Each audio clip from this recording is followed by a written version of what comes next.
Hello again, everyone, and welcome back to Reddit Aliens. I'm John, and as always, thank you so much for being here. Straightforward topic, let's do it. What's the scariest story from your town? Please remember to like, share, and subscribe. In 1987, a woman named Darcy Pierce kidnapped pregnant Cindy Ray and cut her open with keys to steal her nearly fully developed baby. The baby lived, luckily, but of course, the mother died. Paul Bernardo and Carla Homolka abducted kids from my city, molested, murdered, and dismembered. He's rotting in prison, thankfully, but she's out now, even though she gave him her kid sister. Ugh. Starvation Heights. Dr. Linda Hazard had a sanitarium in Olola, Washington, where she specialized in fasting therapy. She starved people as treatment for disease. She ended up killing over a dozen people. By the time they knew what was up, they were too weak to do anything about it. In 1968, an escaped prisoner and his girlfriend decided they needed to get enough money to start new lives. They stalked the daughter of a wealthy land developer who was attending Emory University and kidnapped her from a hotel room, then demanded $500,000 from her parents.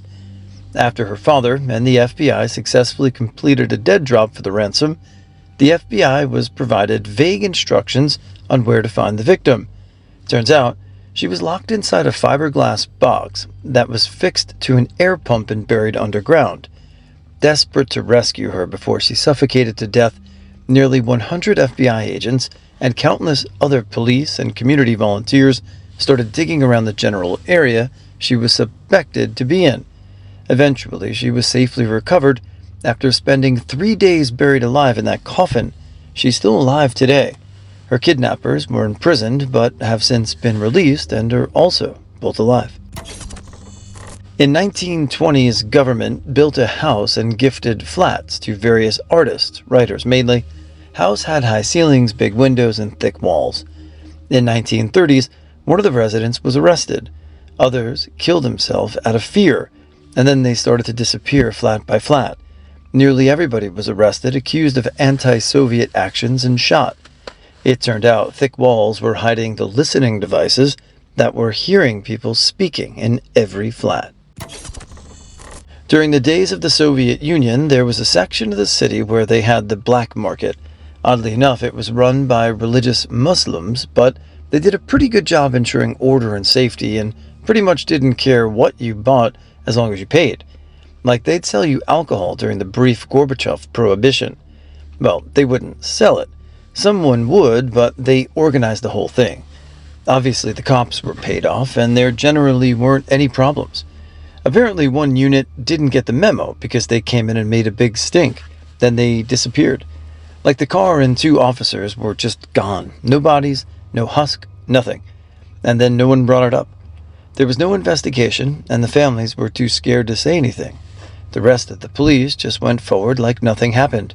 Mind you, this was the final days of the Soviet Union, so people weren't scared of the government like 50 years ago, but still. There was an old man about 80 plus years old who lived at the end of my street. I would walk my dog back and forth with no problems until one day he comes out of his house shouting at me. Note that I'd never met him before.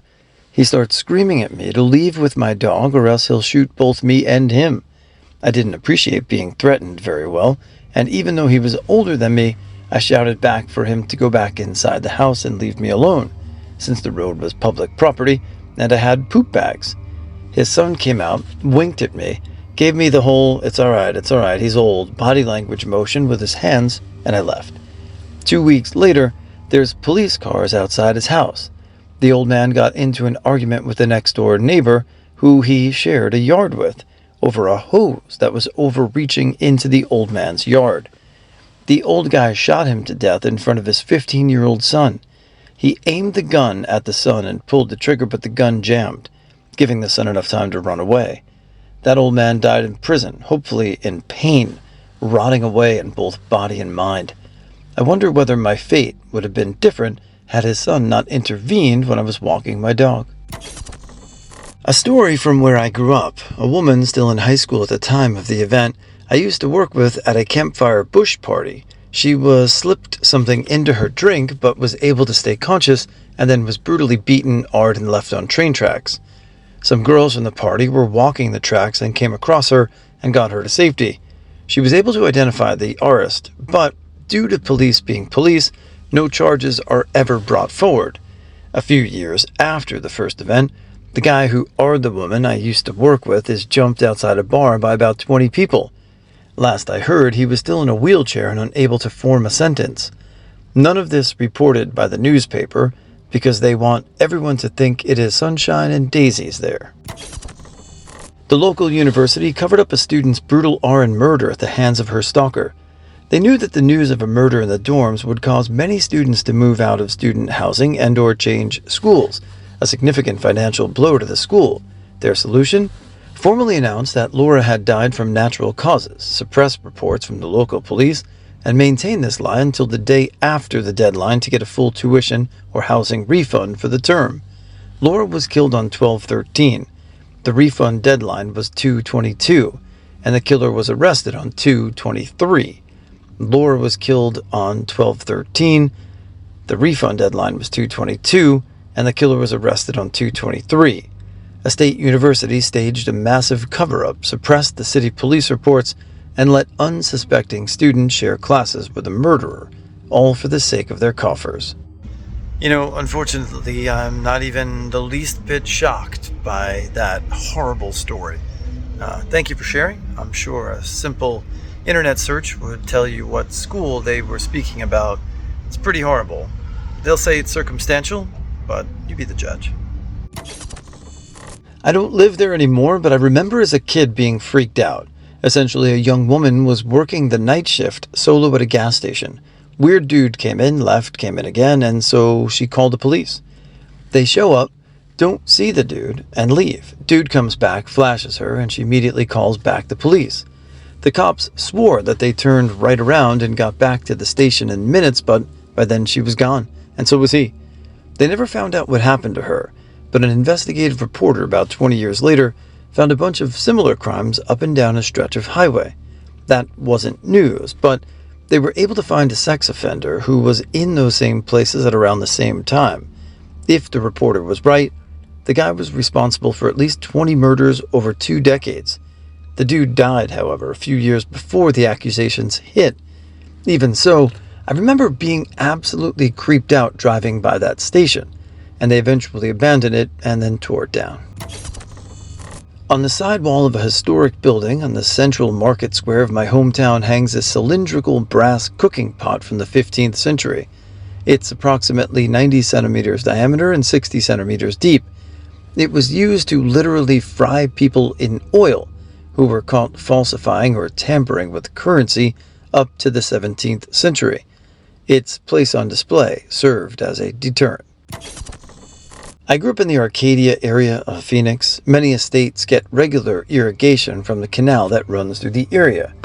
The gates to open the flow are sometimes at the bottom of a concrete cylinder that usually stands up about 4 feet off the ground. When you open the gate, water fills the cylinder. A woman leaned over the lip of the cylinder and opened the gate, but couldn't manage to push herself out. She drowned upside down. Gave me the willies every time I saw one of those irrigation pipes. My school had a lake right next to it. In winter it froze and everybody always wanted to go ice skating on it, but somehow every adult in the whole town told the same story about how there was a child once who fell through the ice while skating and drowned. They also said his body is still in the lake.